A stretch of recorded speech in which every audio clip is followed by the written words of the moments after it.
Hello friends, આજે હું તમારી સાથે શેર કરીશ ગુજરાતી સ્ટાઇલ માખણીયા ગાંઠિયાની રેસીપી. તો ગાંઠિયા ઘરમાં બધાને ભાવતા હોય છે, પણ ઘરે ગાંઠિયા બનાવતી વખતે કાં તો તે વધુ પડતા કડક થઈ જતા હોય છે અથવા તો લાલ થઈ જતા હોય છે. આજે હું તમારી સાથે એવું માપ અને ટ્રીક શેર કરીશ કે દરેક વખતે તમારા ગાંઠિયા ક્રિસ્પી, ખાવામાં સોફ્ટ અને એકદમ ફરસા તૈયાર થશે. સાથે 10થી 15 મિનિટમાં 250 ગ્રામ લોટમાંથી ડબ્બો ભરીને ગાંઠિયા તૈયાર થઈ જશે.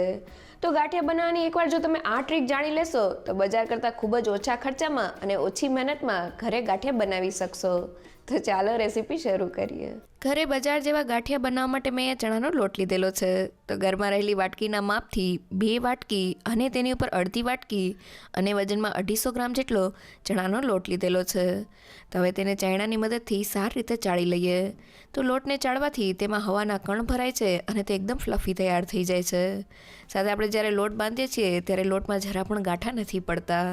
તો આપણો લોટ એકદમ સારી રીતે ચડાઈ ગયો છે. હવે તેમાં 1 ચમચી જેટલા અજમાને હાથેથી ક્રશ કરીને એડ કરી દઈએ. સાથે 1 ચમચી જેટલી હિંગ એડ કરી દઈએ. સાથે મેં 1 ચમચી જેટલા અધકચરા ક્રશ કરેલા મરીનો ભૂકો લીધેલો છે. તો ગાંઠિયા બનાવતી વખતે થોડા અધકચરા ક્રશ કરેલા મરી એડ કરવાથી તેનો સ્વાદ એકદમ સરસ લાગે છે. તો બધા જ મસાલા લોટમાં સારી રીતે મિક્સ થઈ ગયા છે. તો હવે લોટ બાંધવા માટે જો આપણે અત્યારે જ તેલ અને પાણી એડ કરી દઈશું તો ગાંઠિયા બજાર જેવા નહીં તૈયાર થાય. તો તેના માટે મેં અહીંયા મિક્સર જાર લીધેલું છે. સાથે મેં અહીંયા વાટકીમાં અડધો કપ અને 120 ml જેટલું પાણી લીધેલું છે. સાથે તેટલા જ પ્રમાણમાં એટલે કે અડધી વાટકી જેટલું તેલ લીધેલું છે. તો મેં તેલ અને પાણીનું માપ સરખું રાખેલું છે. તેને મિક્સર જારમાં એડ કરી દઈએ. સાથે સ્વાદ પ્રમાણે મીઠું અને મેં અહીંયા અડધી ચમચી જેટલો ગાંઠિયાનો સોડા લીધેલો છે. તો બજારમાં આ રીતના પેકેટમાં ગાંઠિયાનો સોડા મળતો હોય છે, પણ તેની જગ્યાએ તમે પાપડ ખાંડનો ઉપયોગ પણ કરી શકો છો.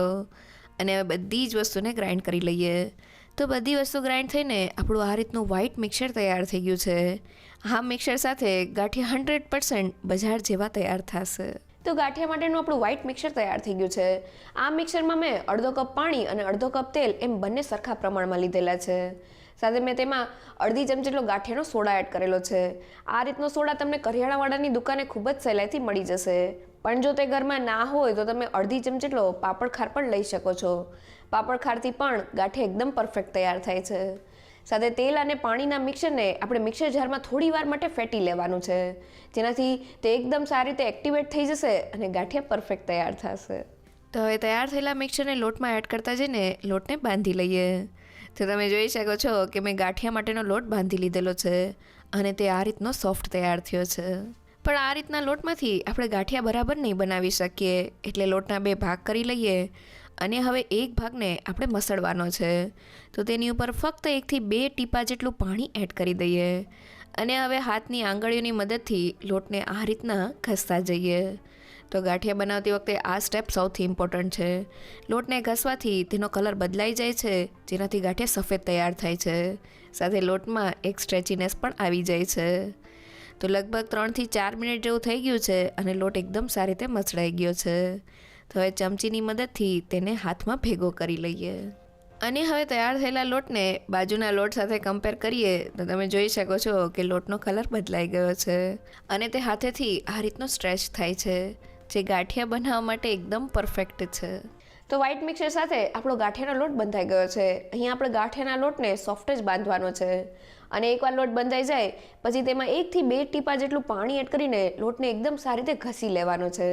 ગાંઠિયાના લોટને ઘસવાથી તેમાં એક સ્ટ્રેચીનેસ આવશે અને આપણે ગાંઠિયા એકદમ પરફેક્ટ તૈયાર કરી શકશું. અને હવે મશીન સાથે માખણીયા ગાંઠિયા બનાવવા મેં આ રીતની ફૂલવાળી ચકરી લીધેલી છે. જો તે ઘરમાં ના હોય તો તમે આ લોટ સાથે પાપડી ગાંઠિયા કે પછી ભાવનગરી ગાંઠિયા પણ બનાવી શકો છો.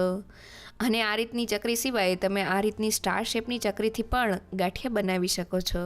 તો હવે ચકરીને મશીનમાં ફિટ કરી દઈએ અને મશીનને થોડા તેલથી ગ્રીસ કરી લઈએ, જેથી લોટ મશીનમાં ચોટે નહીં. હવે તૈયાર થયેલા લોટને મશીનમાં ભરીને મશીનને બંધ કરી દઈએ અને હવે ગાંઠિયા તળવા માટે મેં તેલને ગરમ કરી લીધેલું છે. તો હવે લોટનો થોડો ટુકડો તેલમાં એડ કરીને ચેક કરીએ તો તમે જોઈ શકો છો કે તેલમાં આ રીતના થોડા થોડા બબલ્સ આવે છે અને પછી લોટનો ટુકડો ઉપર આવી જાય છે. મીન્સ આપણું તેલ મીડિયમ ગરમ છે, જે ગાંઠિયા તળવા માટે એકદમ પરફેક્ટ છે. અહીંયા આપણે તેલને વધુ પડતું ગરમ નથી કરવાનું. તો હવે મશીનને ગરમ તેલ ઉપર રાખી દઈએ અને આ રીતના રાઉન્ડ શેપમાં ફેરવતા જઈને ગાંઠિયાને તેલમાં પાડી લઈએ. તમે તેલમાં સમાય તેટલા ગાંઠિયાને પાડી દીધેલા છે અને તમે જોઈ શકો છો કે ગાંઠિયા તેલમાં એકદમ સારી રીતે ફૂલી ગયા છે. શરૂઆતમાં આપણે તેને પલટાવવાના નથી. હવે થોડી વાર પછી ગાંઠિયાને આ રીતના હળવે હાથે પલટાવતા જઈને મીડિયમ ગેસની ફ્લેમ પર તળી લઈએ. તો આ ગાંઠિયા થોડા થિકનેસવાળા છે, એટલે આપણે તેને હાઈ ગેસની ફ્લેમ પર નથી તળવાના, નહીં તો તે અંદરથી કાચા રહી જશે. તો લગભગ 4 થી 5 મિનિટ જેવું થઈ ગયું છે અને ગાંઠિયા એકદમ સારી રીતે તળાઈને ઉપરથી ક્રિસ્પી થઈ ગયા છે. તો હવે તળાયેલા ગાંઠિયાને ઝારામાં લઈ લઈએ અને હવે ગરમા ગરમ ગાંઠિયા ઉપર થોડો સંચળ પાવડર અને થોડી હિંગ સ્પ્રિંકલ કરી લઈએ. તેનાથી ગાંઠિયાનો સ્વાદ 100 ગણો વધી જાય છે. અને હવે ઝારા સાથે ગાંઠિયાને તૈયાર કરવા માટે મેં આ રીતનો માખણિયા ગાંઠિયાનો ઝારો લીધેલો છે. તો શૂટિંગને લીધે મારી પાસે આ રીતના ઘણા બધા ઝારા છે. તમે મશીનથી પણ એકદમ સરસ ગાંઠિયા બનાવી શકો છો. હવે ઝારાને થોડા તેલથી ગ્રીસ કરી લઈએ અને હવે તેની એક બાજુએ લોટને રાખી દઈએ. હવે હાથની હથેળીના આ ભાગથી લોટને આગળની બાજુએ ઘસતા જઈને ગાંઠિયાને પાડી લઈએ.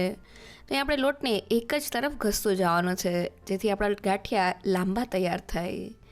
તો મેં લોટને સારી રીતે ઘસી લીધેલો છે. હવે ઝારાને આ રીતના થોડો થપથપાવી દઈએ. તો કઢાઈમાં સમાય તેટલા ગાંઠિયા મેં એડ કરી દીધેલા છે. હવે આપણે તેને મીડિયમ ગેસની ફ્લેમ પર તળી લેવાના છે. તો ગાંઠિયાને તળતી વખતે આપણે તેને વધુ પડતા તળીને લાલ નથી કરવાના. ગાંઠિયાને આપણે જ્યારે ગરમા ગરમ કાઢીએ ત્યારે તે થોડા સોફ્ટ લાગે છે, પણ પછી જેમ તે ઠંડા થાય છે તેમ તે ક્રિસ્પી થઈ જાય છે. તો લગભગ 4 થી 5 મિનિટ જેવું થઈ ગયું છે અને ગાંઠિયા એકદમ સારી રીતે તળાઈ ગયા છે. તો હવે તેને ઝારામાં લઈ લઈએ અને ગરમા ગરમ ગાંઠિયા ઉપર થોડો સંચળ પાવડર અને થોડી હિંગ સ્પ્રિંકલ કરી લઈએ. તો આપણા એકદમ બજાર જેવા ગાંઠિયા તૈયાર થઈ ગયા છે. ગાંઠિયા બનાવવાની આ ટ્રીક સાથે તમે 250 ગ્રામ લોટમાંથી 10 થી 15 મિનિટમાં ડબ્બો ભરીને ગાંઠિયા તૈયાર કરી શકશો. બસ ગાંઠિયાને તળતી વખતે તમારે ગેસની ફ્લેમ મીડિયમ રાખવાની છે, જેથી તે અંદર સુધી એકદમ સારી રીતે તળાય અને જરા પણ કાચા ન રહે. ગાંઠિયા બનાવવાની આ ટ્રીક સાથે મેં અહીંયા માખણિયા ગાંઠિયા બનાવેલા છે. તમે તેની સાથે પાપડી ગાંઠિયા કે ભાવનગરી ગાંઠિયા પણ બનાવી શકો છો. તો ગાંઠિયા સાથે ખાવાની મજા આવે તેવો સંભારો બનાવી લઈએ. અને હવે સંભારો બનાવવા માટે મેં 1 કપ જેટલું ખમણેલું ગાજર લીધેલું છે. તો ઘરમાં રહેલી કોઈ પણ જાડી ખમણીથી આપણે ગાજરને ખમણી લેવાનું છે. હવે તેમાં 2 લીલા મરચાંના ટુકડા અને થોડા કોથમીરના પાન એડ કરી દઈએ. સાથે તીખાશ માટે 1 ચમચી જેટલું લાલ મરચું પાવડર, 1 ચમચી જેટલું ધાણા જીરું પાવડર અને સંભારાને ખાટો મીઠો સ્વાદ દેવા માટે 1 મોટી ચમચી જેટલી ખાંડ અને અડધા લીંબુનો રસ એડ કરી દઈએ. સાથે મસાલા એકદમ સારી રીતે ગાજરમાં સ્ટીક થઈ જાય તેના માટે 1 ચમચી જેટલું તેલ એડ કરી દઈએ. અને હવે બધા જ મસાલાને એકદમ સારી રીતે મિક્સ કરી લઈએ. તો બધા મસાલા સારી રીતે મિક્સ થઈ ગયા છે. હવે આપણે સંભારાને સર્વ કરવું હોય ત્યારે જ આપણે તેમાં સ્વાદ પ્રમાણે મીઠું એડ કરી દેવાનું છે અને તેને સારી રીતે મિક્સ કરી લઈએ. તો ફક્ત 2 જ મિનિટમાં આપણો એકદમ ટેસ્ટી ગાજરનો સંભારો તૈયાર થઈ ગયો છે. ગાંઠિયા સાથે તેને ખાવાની ખૂબ જ મજા આવે છે. તો મેં મશીન અને ઝારાથી તૈયાર કરેલા ગાંઠિયાને સંભારા સાથે સર્વ કરેલા છે. હાથમાં એક ગાંઠિયાને તોડીને તમને બતાવું તો ગાંઠિયા બહારથી ક્રિસ્પી અને અંદરથી એકદમ સોફ્ટ તૈયાર થયા છે. હાથેથી ગાંઠિયાનો આ રીતના ભૂકો કરીએ તો ગાંઠિયા એકદમ ફરસા તૈયાર થયા છે. એકવાર આ ટ્રીક સાથે તેને જરૂરથી ટ્રાય કરજો. તો ઘરે ખૂબ જ ઓછા ખર્ચામાં અને ઓછી મહેનતમાં એકદમ પરફેક્ટલી તૈયાર થતા ગુજરાતી માખણિયા ગાંઠિયા સાથે સંભારાની રેસીપી જો તમને ગમી હોય તો મને કમેન્ટ સેક્શનમાં જરૂરથી કહેજો. સાથે મારા વિડીયોને લાઇક અને ફ્રેન્ડ્સ અને ફેમિલીમાં શેર કરજો અને મારી ચેનલને સબસ્ક્રાઈબ કરવાનું ના ભૂલશો. તો ફરી મળીએ એક નવી રેસીપી સાથે.